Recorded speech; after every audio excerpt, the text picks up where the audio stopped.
Bom, nós vamos continuar nossa leitura expositiva do livro de Atos.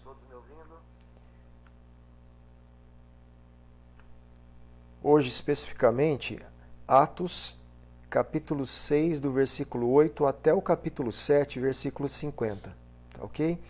É um texto, uma passagem um pouco maior. Então eu vou tentar não fazer tantas intervenções durante todo o texto, até porque o texto ele nos ensina por si só, a partir de um momento, que é justamente uma pregação extensa e extraordinária de Estevão, que a gente vai ver, tá bom? Mas olha que interessante aqui. Nós vimos a semana passada um problema que começou a acontecer na igreja primitiva, nessa comunidade de novos convertidos, pelo acréscimo de muitas pessoas, muitos discípulos, né? Muitas pessoas que estavam se convertendo ali, e pessoas já de diversas culturas, com linguagens diferentes, com línguas diferentes, inclusive alguns especificamente com uma predominância do idioma grego e outros predominância do hebraico e do aramaico. E a partir dali surge um problema na assistência social, né, que foi levado aos apóstolos, e a solução para esse problema foi então levantar 7 homens, que são chamados diáconos, aqueles que iam servir à mesa, fazer essa assistência social de forma justa e igualitária diante de todos aqueles que faziam parte dessas pessoas vulneráveis que faziam parte da igreja dessa comunidade. E aqui um desses, né, que foram levantados foi um homem chamado Estevão. Está aqui, ó. O que parece agradou a todos, então elegeram Estevão, homem cheio de fé e do Espírito Santo, Filipe, Prócoro e os outros ali. Tá? Este Estevão agora ele é destacado numa situação extremamente importante a partir do versículo 8. Então vamos lá, 6, versículo 8. A ideia central aqui, ao longo de toda a história de Israel, Deus tem operado ao extrair o bem dos atos perversos de um povo desobediente e ao resgatá-lo de calamidades. Mas ainda assim, os israelitas continuam a se rebelar. Vamos colocar o texto em contexto, né? O discurso e o martírio de Estevão, já dando spoiler, né? Então existe uma pregação de Estevão aqui. Este que foi um dos 7 diáconos da igreja primitiva, ele faz uma pregação aqui, extensa pregação, extraordinária pregação. Você vai ter uma aula de história, né, do Antigo Testamento com Estevão hoje. Não é comigo, é com Estevão. A pregação dele é uma aula de história e uma aula de interpretação à luz da nova aliança, à luz da morte e da ressurreição de Cristo e da vinda do Espírito Santo. Ele dá uma aula então de história e interpretação dessa história. Isso é importantíssimo para nós cristãos entendermos como Estevão, e a gente tem visto como Pedro, João e os apóstolos, e depois Paulo, como eles pregavam o Antigo Testamento e interpretavam o Antigo Testamento à luz da obra e da pessoa de Cristo, gente. Isso é importantíssimo para a gente não incorrer em erros de interpretação bíblica do Antigo Testamento. Então, o discurso e o martírio de Estevão marcam a transição da missão aos habitantes de Jerusalém para a missão aos de fora de Jerusalém, a começar pelos samaritanos.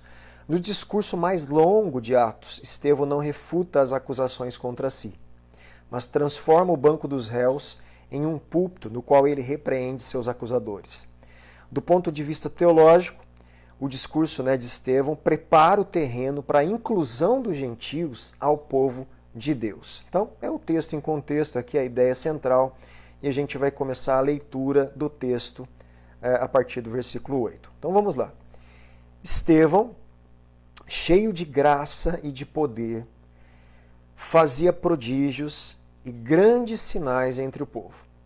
Então, esse Estevão, que foi separado para fazer assistência social na igreja primitiva e cuidar da mesa, e cuidar das viúvas, né, e provavelmente de outros vulneráveis ali que eram cuidados pela comunidade, ele não só cuidava da assistência social, mas ele estava cheio de graça e de poder. Que poder de quem? Do próprio Espírito de Deus. Então, o mesmo poder do Espírito Santo que estava sobre Pedro para pregar aquelas primeiras pregações, como nós já lemos, está sobre Estevão.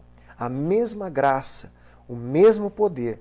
E esse Estevão, que era alguém que cuidava da assistência social da igreja, também era cheio da graça, do poder do Espírito, fazia prodígios e grandes sinais entre o povo.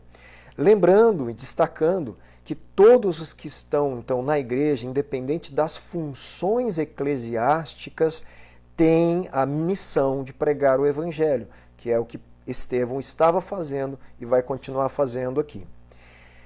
Então, alguns dos que eram da sinagoga chamada dos libertos, dos sireneus, dos alexandrinos e da Cilícia e da província da Ásia se levantaram e discutiam com Estevão. Então, olha só.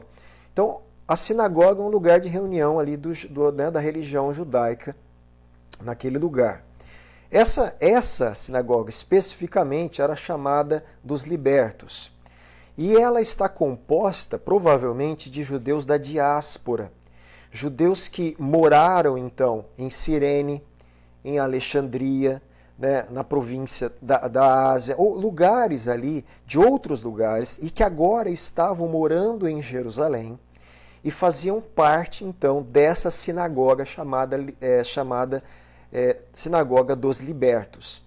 Tá bom? Isso é interessante ali, existe nessa sinagoga essa mistura ali de judeus que eram de diversos lugares, que vieram então, judeus que a gente fala, né, judeus da diáspora, que foram espalhados em vários lugares, moravam em outros lugares, e aqui eles retornaram para Jerusalém, e eles faziam então a composição dessa sinagoga. A sinagoga é um lugar de reunião dos judeus para a leitura da Torá, para orações, para fazer alguns rituais deles ali, tudo bem?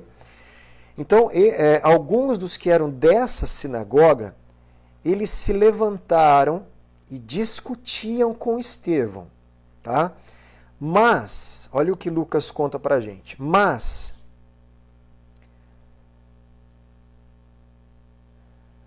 eles não podiam resistir à sabedoria e ao espírito pelo qual ele falava. Então, eles tentaram aqui discutir com Estevão, na verdade tentaram não, discutiram com Estevão, mas não eram capazes de resistir à sabedoria que estava sobre Estevão, né? E ao espírito que estava em Estevão, que é o próprio Espírito Santo de Deus, pelo qual ele estava falando. Tudo isso, gente, foi promessa de Jesus, né? Foi promessa do próprio Jesus, que quando eles precisassem falar diante de autoridades, pessoas que estariam ali solicitando, o Espírito Santo encheria essas pessoas das suas próprias palavras, daria a eles o poder, né, de falar e responder, e inclusive pregar o Evangelho, que é o que Estevão vai fazer. Então, olha que coisa, gente, como eles não conseguiam ganhar de Estevão na sabedoria, na argumentação, eles tramaram contra Estevão. Isso era muito comum. Fizeram isso com Jesus, fizeram isso, né, com outros apóstolos, estão fazendo isso com Estevão, tramaram ao ponto de subornar pessoas para serem falsos testemunhos, para darem falsos testemunhos. Então eles subornaram alguns homens para que dissessem: olha, fala lá, né, diante do tribunal, diante da justiça, que eles vão levar Estevão para o Sinédrio. Lembra que o Sinédrio é um tipo de Supremo Tribunal Federal ali de Jerusalém. Então esses homens vão levar Estevão diante do Sinédrio para acusar Estevão. E acusar do quê? Primeiro eles tentaram discutir com Estevão e não conseguiram vencer. Então, para eles calarem Estevão, com maldade, eles usaram de falso testemunho, subornaram alguns homens para acusar Estevão do seguinte jeito: olha, fala o seguinte, fala que Estevão, né, este homem, ele está proferindo blasfêmias contra Moisés e contra Deus. Gente, olha o absurdo que chega, né, a pessoas que estão totalmente endurecidas para o Evangelho, obstinadas, com o coração fechado, ao ponto de não quererem ouvir e nem mesmo discutir de forma saudável as questões que estão sendo apresentadas. Não, eles simplesmente agora, como não conseguiram ganhar de Estevão no debate, ali na argumentação, nós vamos subornar alguém, né, ou alguns homens para acusar Estevão de blasfêmia e a gente parar esse homem. Então olha lá, o que eles fizeram? Subornaram, o que mais? Atiçaram o povo, os anciãos e os escribas, e investindo contra Estevão. Olha o ódio, gente, que está no coração desses homens contra o Evangelho. Porque eles estão aqui indo contra Estevão não é pelos prodígios e os sinais, eles estão indo contra Estevão pelo ensino de Estevão, pelo que Estevão está ensinando e pregando. Então aqui eles subornaram falsas testemunhas, atiçaram o povo contra Estevão, os anciãos, os escribas, e investiram fisicamente contra Estevão, agarraram ele e levaram ele para o Sinédrio, para o Supremo Tribunal Federal. Apresentaram testemunhas falsas que disseram: este homem não para de falar contra o lugar santo e contra a lei. Lembra que isso não é verdade. Ele está falando do templo, falando provavelmente da lei e reinterpretando a lei à luz da experiência de Cristo. Mas ele não estava blasfemando contra a lei, falando mal da lei, contra o lugar santo. Não é isso que Estevão está falando. Isso foi o quê? Uma falsa testemunha. Foram pagas pessoas foram pagas para falar isso e acusar indevidamente Estevão. Então olha a acusação, este homem não para de falar contra o lugar santo e contra a lei. Nós o ouvimos dizer que esse Jesus o Nazareno destruirá este lugar e mudará os costumes que Moisés nos deu. Com certeza, para eles falarem isso, Estevão cita algo de Jesus, que Jesus tinha falado, que ele poderia, em 3 dias, né, destruir e em 3 dias reconstruir o templo. Falando não do templo ali de Herodes da época, né, o templo que estava ali em pedras, mas falando do seu próprio templo, o seu próprio corpo. E provavelmente do mesmo jeito que interpretaram errado isso que Jesus falou e o acusaram diante do Sinédrio e do sumo sacerdote, estão fazendo com maldade novamente, acusando Estevão equivocadamente, interpretando muito mal o que Estevão estava ensinando. Gente, isso pode acontecer com qualquer pessoa que prega o Evangelho. Há pessoas que estão com o coração fechado, que estão hostis, né, que estão simplesmente não querem ouvir a verdade. E aí elas vão tentar acusar, inventar história, dizer uma coisa e fazer coisas que contrário, tentando calar as pessoas que estão pregando o Evangelho. E é isso que estão fazendo com Estevão aqui. Todos os que estavam sentados no Sinédrio, né, lá no Supremo Tribunal Federal de Jerusalém, fitando os olhos em Estevão, viram o seu rosto como se fosse o rosto de um anjo. Aqui é uma figura de linguagem que provavelmente ele está falando que o rosto de Estevão está brilhando de forma não natural, está com um semblante, né, de brilho, de glória, que não é natural, portanto, Lucas prefere fazer essa comparação, essa metáfora, essa analogia, que ele estava então ali com o rosto como se fosse de um anjo, no sentido não é humano, né, um ser celeste que brilha dessa forma. Existe uma glória sobre-humana no rosto de Estevão, ao ponto de ser semelhante a anjos ali.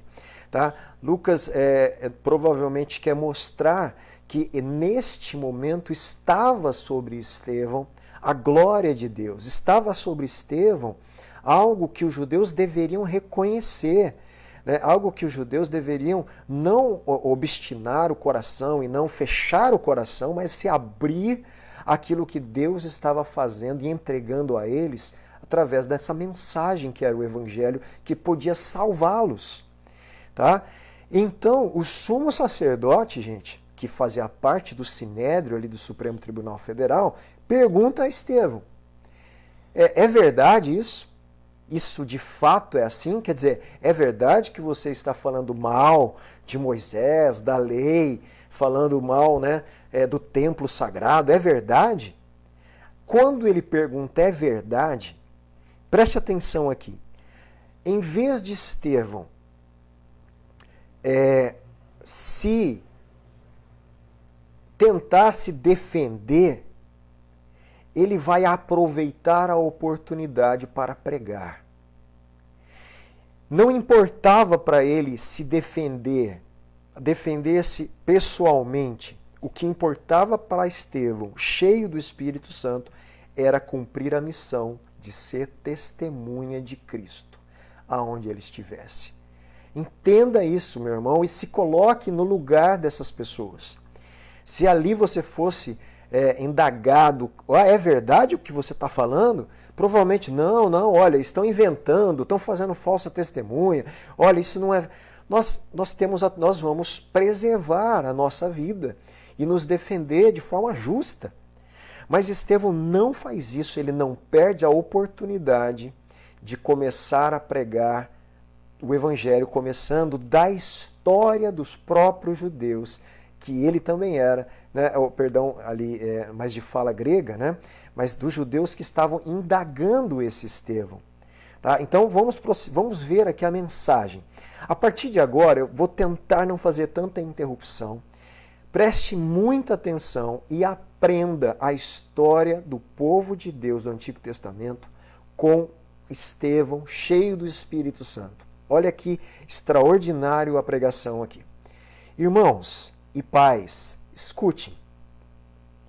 O Deus da glória apareceu a Abraão, nosso pai, quando este estava na Mesopotâmia, antes de morar em Harã. E lhe disse: sai da tua terra e do meio da sua parentela e vá para a terra que eu lhe mostrarei. Então Abraão saiu da terra dos caldeus e foi morar em Harã. E dali, com a morte de seu pai, Deus o trouxe para esta terra em que vocês agora estão morando. Nessa terra, na época de Abraão ali, Deus não lhe deu herança, nem sequer o espaço de um pé, mas prometeu dar-lhe a posse dela e depois dele a sua descendência, embora Abraão ainda não tivesse filhos. Deus falou que a descendência dele seria peregrina em terra estrangeira, onde seriam escravizados e maltratados durante 400 anos. Deus disse ainda: castigarei a nação da qual forem escravos, e depois disso sairão daí e me servirão neste lugar. Então lhe deu a aliança da circuncisão. Assim Abraão gerou Isaque e o circuncidou no 8º dia. E Isaque gerou Jacó, e Jacó gerou os 12 patriarcas. Deus cumpriu, a gente sabe, né, a promessa a Abraão com o nascimento de Isaque e selou com a aliança da circuncisão, quando Abraão ainda era nômade e não havia chegado à terra prometida. Então olha só, ele está contando a história do próprio povo judeu para eles próprios. Por que tudo isso? Porque ele quer mostrar que o que ele está pregando e o Jesus, o Cristo que ele está pregando, tem tudo a ver com a história deles e com o cumprimento disso. E ele continua então. Os patriarcas invejosos de José, agora já está na época de José já, tá? Então, Abraão teve Isaque, Isaque gerou Jacó, Jacó gerou os 12 patriarcas, né? Dentre eles José, os patriarcas, que são os irmãos de José, invejosos, venderam-no para ser levado para o Egito. Mas Deus estava com ele, com José, e livrou-o de todas as suas aflições, concedendo-lhe também graça e sabedoria diante de Faraó, rei do Egito, que o constituiu governador daquela nação e de toda a casa real. Depois houve fome, grande sofrimento em todo o Egito e em Canaã, e nossos pais não achavam o que comer. Mas quando Jacó ouviu que no Egito havia trigo, mandou pela primeira vez os nossos pais até lá. Na segunda vez, José se fez reconhecer pelos seus irmãos e o faraó veio a conhecer a família de José. Então José mandou chamar Jacó, seu pai, e toda a sua parentela, isso é, 75 pessoas. Jacó foi para o Egito e ali morreu, ele e também nossos pais. Depois eles foram transportados para Siquém e postos no túmulo que Abraão tinha comprado dos filhos de Amor em Siquém, pagando um certo preço. Quando já estava próximo o tempo em que Deus cumpriria a promessa feita a Abraão, o povo cresceu e se multiplicou no Egito, até que se levantou ali no Egito outro rei que não conhecia José, né? Este outro rei começa então a tratar com astúcia a nossa gente e torturou os nossos pais a ponto de forçá-los a abandonar seus meninos recém-nascidos para que não sobrevivessem. Por esse tempo nasceu Moisés, que era formoso aos olhos de Deus. Durante 3 meses ele foi mantido na casa de seu pai. Quando tiveram de abandoná-lo, a filha de Faraó o recolheu e criou Moisés como se fosse seu próprio filho. E Moisés foi educado em toda a ciência dos egípcios e era poderoso em palavras e obras. Quando completou 40 anos, Moisés teve a ideia de visitar seus irmãos, os filhos de Israel. Vendo um homem ser maltratado, saiu em defesa dele e vingou o oprimido, matando o egípcio. Ora, Moisés pensava que seus irmãos, os hebreus, entenderiam que Deus queria livrá-los por meio dele. Eles, porém, não entenderam. Então, olha só, preste atenção, em toda a história, a acusação é que ele estava falando mal de Moisés e da lei. Ele começa a contar a história de Abraão, Isaac, dos patriarcas, de José, Moisés agora, e ele já dá a direta, né, de que eles rejeitaram e não reconheceram Moisés ali naquele momento.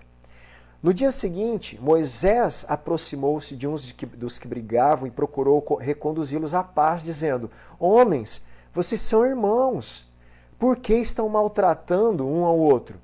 Mas o que agrediu seu próximo repeliu Moisés, dizendo: Quem colocou você como chefe e juiz sobre nós? Será que quer matar assim como ontem matou o egípcio? Né? Será que você quer me matar do jeito que você matou um egípcio ontem? Ao ouvir isso, Moisés fugiu e se tornou peregrino na terra de Midian, onde lhe nasceram 2 filhos. Passados 40 anos, apareceu-lhe no deserto do Monte Sinai um anjo, por entre as chamas de uma sarça que estava queimando. Moisés ficou maravilhado diante daquela visão e, aproximando-se para contemplá-la, ouviu-se a voz do Senhor que lhe disse: Eu sou o Deus dos seus pais, Moisés, o Deus de Abraão, de Isaque e de Jacó. Moisés, tremendo de medo, não ousava contemplar a sarça. Então o Senhor disse: Tire as sandálias dos pés, porque o lugar em que você está é terra santa. Certamente vi o sofrimento do meu povo no Egito, ouvi o seu gemido, desci para libertá-lo. Venha agora, vou mandar você para o Egito. A este Moisés, a quem tinham rejeitado, dizendo: Quem colocou você como chefe e juiz? Deus enviou como chefe e libertador, com a assistência do anjo que lhe apareceu na sarça. Perceba aqui a analogia que Estevão sugere. Do mesmo jeito que naquela época rejeitaram Moisés e Deus envia o Moisés que foi rejeitado para ser o libertador, gente, ele vai chegar à conclusão aqui que é exatamente isso que os judeus ali na frente dele estão fazendo, rejeitando o segundo e maior Moisés, o profeta profetizado por Moisés, que a gente vai ver. E do mesmo jeito que eles estão rejeitando, Deus o enviou para ser o libertador de Israel, agora num novo êxodo para uma terra não mais terrena, mas uma terra eterna e celestial. Gente, é isso que na cabeça de Estevão está formando toda essa interpretação. Foi Moisés quem os tirou de lá fazendo prodígios, sinais na terra do Egito, no Mar Vermelho, no deserto durante 40 anos. Foi ainda Moisés quem disse aos filhos de Israel, preste atenção, esse grifo enorme. Foi Moisés que também disse: Deus fará com que, do meio dos irmãos de vocês, se levante um profeta semelhante a mim. Gente, isso aqui é uma passagem conhecidíssima por qualquer pessoa que estuda teologia, o Antigo Testamento, como uma profecia de Moisés messiânica. Esse homem profeta semelhante a mim está sugerindo aqui o Cristo, o Messias, o ungido de Deus que viria. Tá certo? Que é semelhante a Moisés. Semelhante no que ele será um libertador, o salvador de Israel, levará para uma terra prometida, mas numa proporção muito maior e existencial, que não é simplesmente terreno como Moisés fez. Tá certo? Então olha só, vamos para uma anotação minha aqui, antes de continuar. Estes versículos abrangem 3 períodos de 40 anos de Moisés no Egito e no Monte Sinai, ali no Sinai. Primeiro, o nascimento de Moisés e o seu tempo no Egito. Depois, a rejeição de Moisés pelo povo e sua fuga para Midian, o deserto. E depois, a aparição de Deus a Moisés em Midian, que o leva de volta ao Egito para o quê? Para libertar o povo, para redimir o povo, resgatar. A ênfase é sobre a rejeição de Israel a Moisés. Ele está enfatizando que naquela época os israelitas rejeitaram aquele que iria salvá-lo. E da mesma forma os judeus rejeitaram o seu Salvador, o Cristo, o profeta profetizado por Moisés, que é quem ele está pregando. No versículo 37 surge um tema não só cristológico, é a mesma coisa, mas eu prefiro aqui messiânico, porque está ligado exatamente às profecias messiânicas do Antigo Testamento, justamente com essa palavra hebraica, né, Machia, do Messias. Então, é um tema messiânico que lembra os ouvintes de que Deus prometeu levantar dentre seu povo um profeta como Moisés. Isso está em Deuteronômio 18, 15, que Estevão está citando esse texto. Estevão interpreta essas palavras como uma referência a quem? A Jesus. Jesus é o cumprimento dessa profecia que Moisés profetizou. Ele parte do princípio que Moisés apontou para alguém além de si mesmo e da revelação que recebeu. Para alguém que Deus levantaria no futuro. Israel precisa dar ouvido a ele e não pode limitar a revelação e a redenção divinas ao âmbito da lei mosaica. Então, Israel deveria dar ouvidos a este profeta que Estevão está interpretando corretamente, que é o próprio Jesus, o Cristo, o Filho de Deus. Estevão também expressa conteúdo messiânico ou cristológico ao se referir àquele que haveria de vir pelo uso dos títulos que ele está usando na pregação dele, no discurso. Ele usa o governante falando do Cristo, o libertador falando do Cristo, o justo falando do Cristo, Senhor falando do Cristo. São títulos e termos messiânicos, tudo para falar do mesmo Jesus, desse segundo Moisés e muito maior do que Moisés, que está sendo rejeitado por esses da sinagoga dos libertos. E não só por eles, como por vários judeus, e o Sinédrio, inclusive, que era a liderança da época. Espero que você esteja entendendo aí a pregação de Estevão. Vamos continuar. É este Moisés quem esteve na congregação no deserto, com o anjo que lhe falava no Monte Sinai e com os nossos pais. Foi ele quem recebeu palavras vivas para nos transmitir. Nossos pais não quiseram obedecer a Moisés, mas o rejeitaram e no seu coração voltaram para o Egito. Gente, Estevão está montando um quadro que eles estão falando que Estevão está rejeitando Moisés, mas Estevão está invertendo o quadro, mostrando que é eles quem são obstinados e que não ouvem Moisés e que estão rejeitando o profeta profetizado por Moisés. Gente, é fantástico aqui a sabedoria de Estevão para lidar com a história do povo, né, a plateia ali deles, aqueles que estavam ouvindo Estevão falar, a história deles, reinterpretando tudo isso e mostrando que quem estava ofendendo a Deus e rejeitando Moisés não era ele, mas era os judeus ao rejeitar o Cristo.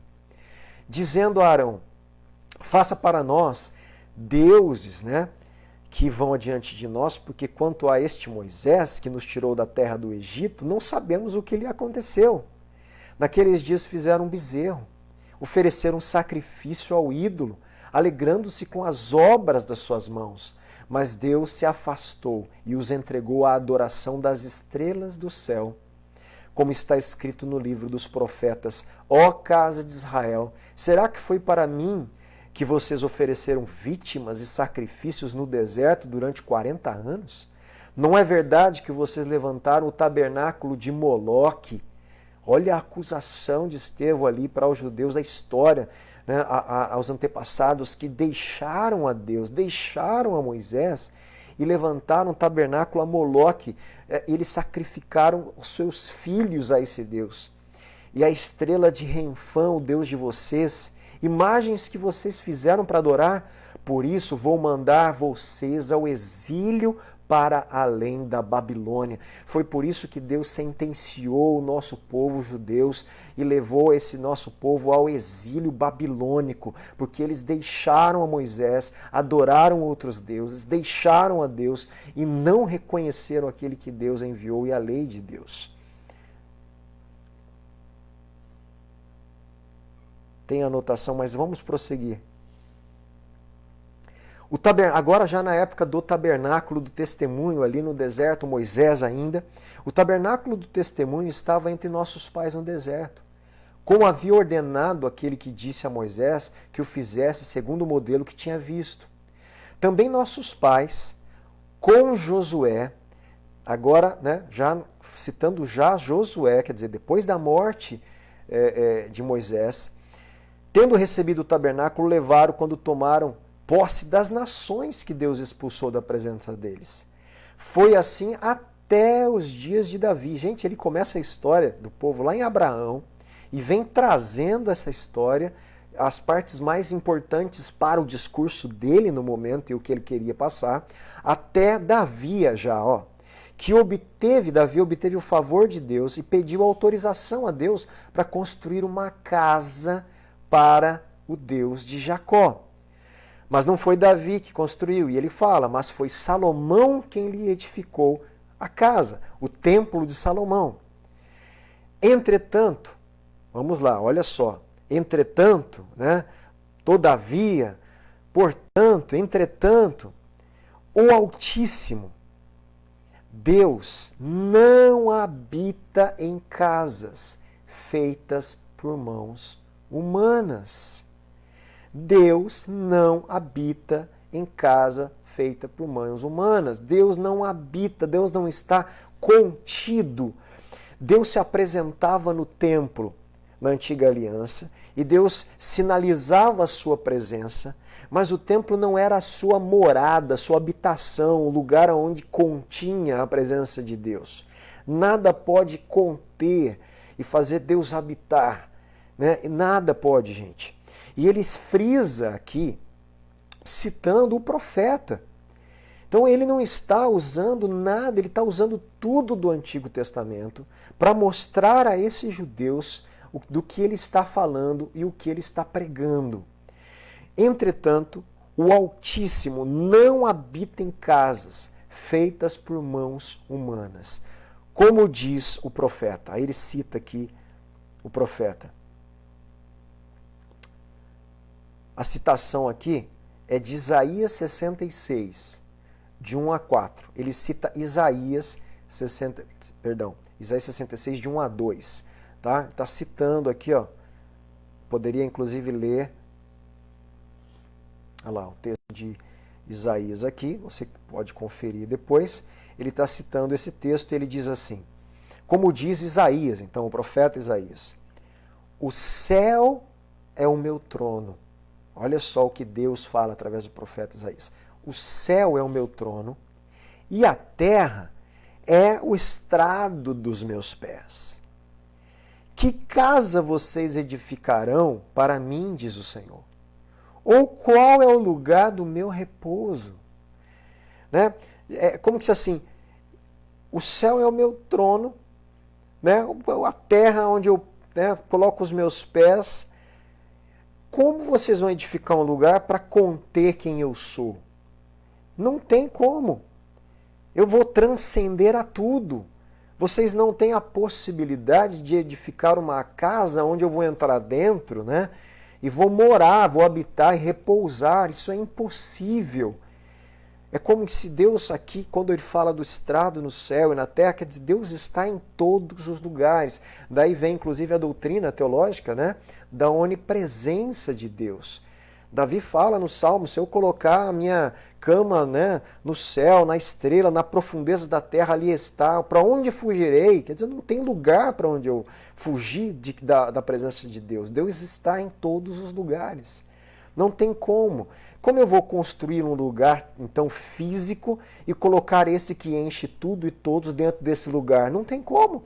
Aliás, tudo depende dele.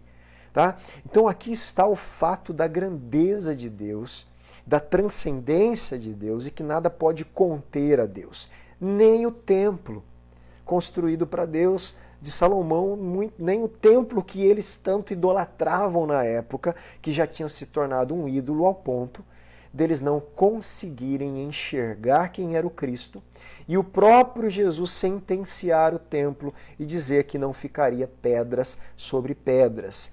Profecia essa cumprida, portanto, no ano 70 depois de Cristo, mais ou menos 30 anos depois que Jesus disse isso. A profecia de Jesus se cumpre e os romanos destroem o templo e acaba-se então, destrói pedra sobre pedra e a única coisa que resta é o que nós chamamos hoje de o Muro das Lamentações, lá em Israel. Foi o que sobrou desse grande templo que tanto eles idolatravam, né? E a vida deles estava em torno desse templo e que deveria estar em torno do Cristo que estava sendo revelado a eles.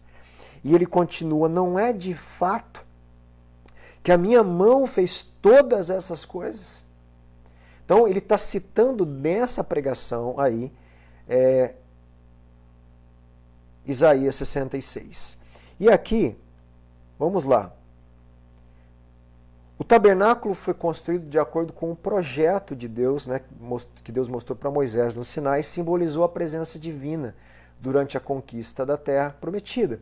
Josué, Davi e Salomão são mencionados em um breve resumo. A construção do templo por Salomão poderia parecer o ápice das promessas, poderia parecer. Estevão derruba esse marco ao citar Isaías, que Deus não habita em casas feitas por mãos humanas.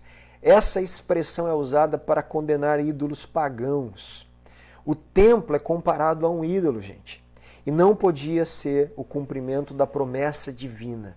Deus não pode ser e não será preso, confinado a um edifício humano. Ele está construindo um templo para si feito de gente, de pedras vivas, que é o seu próprio povo, que ele vai habitar no meio do seu povo. Tá? E esse sempre foi o desejo de Deus, desde lá do Éden.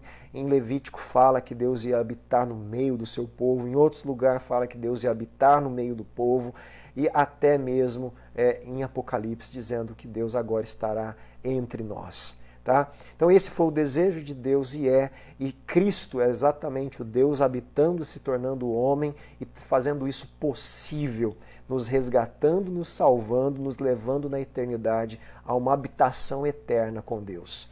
E aí estará o templo pleno, ele vai encher tudo e todos. As considerações últimas aqui, Estevão ataca com ousadia, então, as ilusões teológicas fatais desses ouvintes judeus ali. Ele reduz a importância da Terra Santa e do Santuário Nacional. Ele reduz, né? ele não está indo contra, nem blasfemando, mas ele está mostrando que maior do que o templo, que maior do que a terra em si, que maior do que esse santuário nacional é o Cristo que ele está pregando. Então, ao afirmar que Deus pode passar muito bem sem os dois, como de fato aconteceu. A citação de Isaías 66 enfatiza que as mãos de Deus criaram todas as coisas e também deixa implícito que o mundo inteiro está nas mãos de Deus. Portanto, Deus não pode ser confinado, né, a um povo, a uma terra ou a um centro de culto, a um centro de adoração. Deus não pode estar confinado a algo, tá certo? Nada pode conter a Deus. Tudo está nele, ele em todos. Deus está sustentando tudo o que ele fez, a vida e tudo o que existe. E existimos, né, existimos por causa dele, por ele e para ele. E é assim. E, gente, diante dessa pregação, nós vamos continuar na semana que vem. Diante de tudo isso, o que eu quero frisar para você? Que Estevão, ao se defender de falsas acusações, ele não perde a oportunidade de pregar o Evangelho.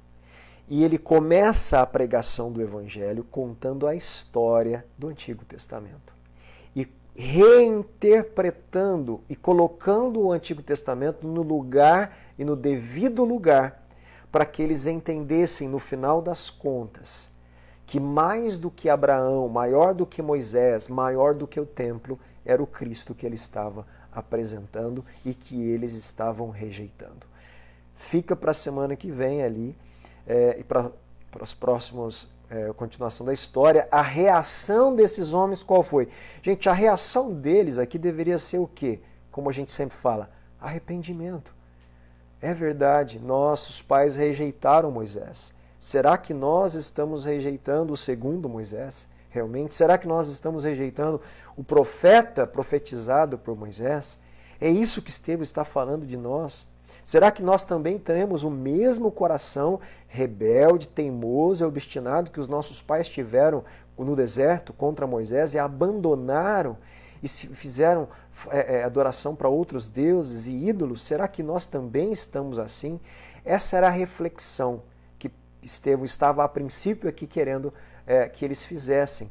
Mas, gente, a obstinação, a teimosia, a dureza é tanta, e a cegueira é tanta, que eles não conseguem refletir isso. E aí, então, surge uma reação muito, mas muito absurda e cheia de ódio e hostil, que a gente vai deixar, então, para a semana que vem continuar essa leitura. Tá certo? Então, fica aí o meu convite para continuarmos a nossa leitura a respeito dessa história linda, dessa pregação extraordinária. O que eu incentivo você? Para a semana que vem, leia a pregação inteira, gente, de novo. Vale a pena a leitura antes da quinta-feira, leia e veja toda a pregação de Estevão para ficar fresquinho na sua cabeça. E a gente conseguir entender. E fica a dica, e você? Você conseguiria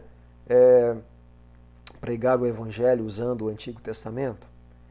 Reinterpretando, mostrando a partir do que Cristo é, do que ele fez, da sua obra e do que ele fará, reinterpretando todos os fatos mais importantes do Antigo Testamento e mostrando que tudo isso apontava para Jesus, que é o Cristo, Filho de Deus, o Salvador, o Libertador, o Justo, o Santo, o Senhor de tudo e de todos, o Deus que se fez carne, morreu, ressuscitou e voltará.